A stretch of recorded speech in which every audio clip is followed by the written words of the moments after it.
안녕하세요. 오늘은 담낭염에 대해서 알려드리겠습니다. 담낭염은 담낭이 염증을 일으키는 상태를 말합니다. 담낭은 간에서 분비되는 담즙을 저장하고 농축하는 역할을 합니다. 하지만 담낭에 염증이 생기면 담즙이 제대로 흐르지 못하고 담석이 생길 가능성도 있습니다. 담석은 담즙이 축적되어 결정화되어 생기는 작은 돌 모양의 물질입니다.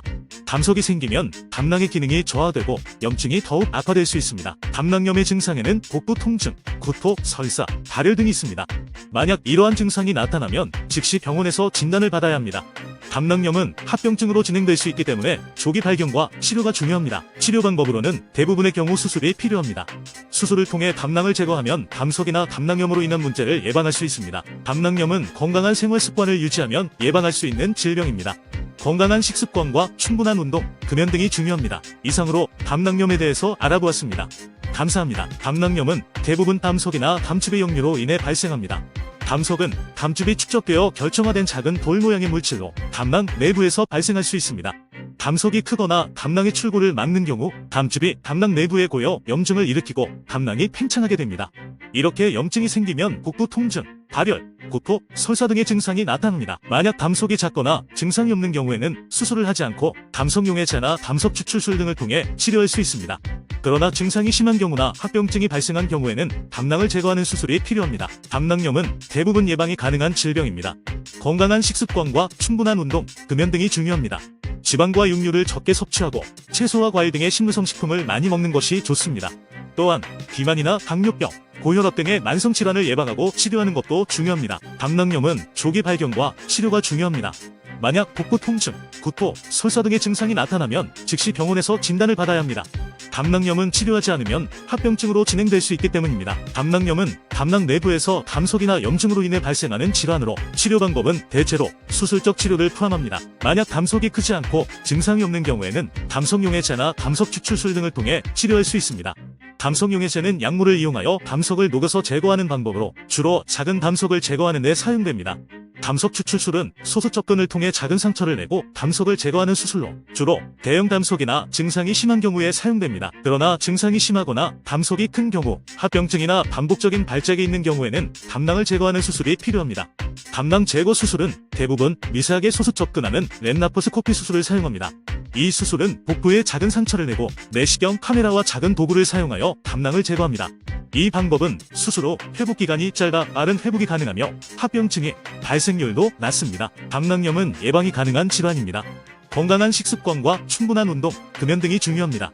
지방과 육류를 적게 섭취하고 채소와 과일 등의 식물성 식품을 많이 먹는 것이 좋습니다.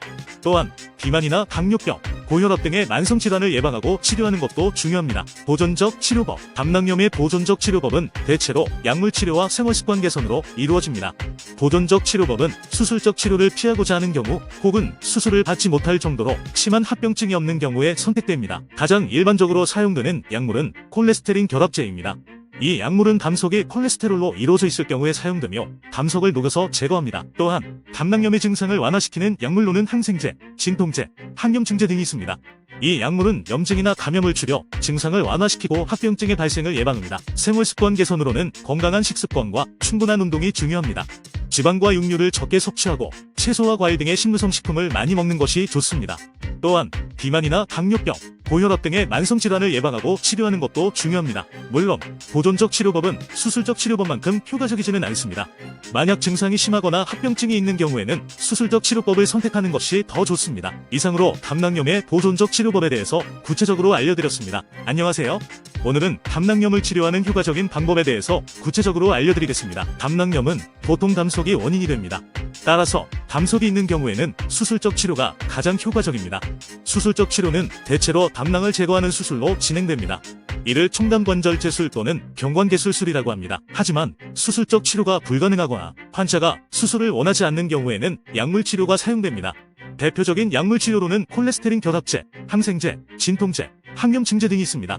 콜레스테린 결합제는 담석이 콜레스테롤로 이루어져 있을 경우에 사용되며 담석을 녹여서 제거합니다. 항생제는 감염을 억제하여 합병증을 예방합니다. 진통제와 항염증제는 염증을 줄이고 증상을 완화시키는 역할을 합니다. 또한 담낭염 치료 중 가장 중요한 것은 생활습관 개선입니다. 건강한 식습관과 충분한 운동을 통해 체중을 감량하고 담낭염 발생을 예방할 수 있습니다. 지방과 육류를 적게 섭취하고 채소와 과일 등의 식물성 식품을 많이 먹는 것이 좋습니다. 또한 당뇨병, 고혈압 등의 만성 질환을 예방하고 치료하는 것도 중요합니다. 이상으로 담낭염을 치료하는 효과적인 방법에 대해서 구체적으로 알려드렸습니다. 담석이 있는 경우에는 수술적 치료가 가장 효과적이며 생활습관 개선도 매우 중요합니다. 유용하게 보셨다면 구독, 알림 설정 부탁드려요.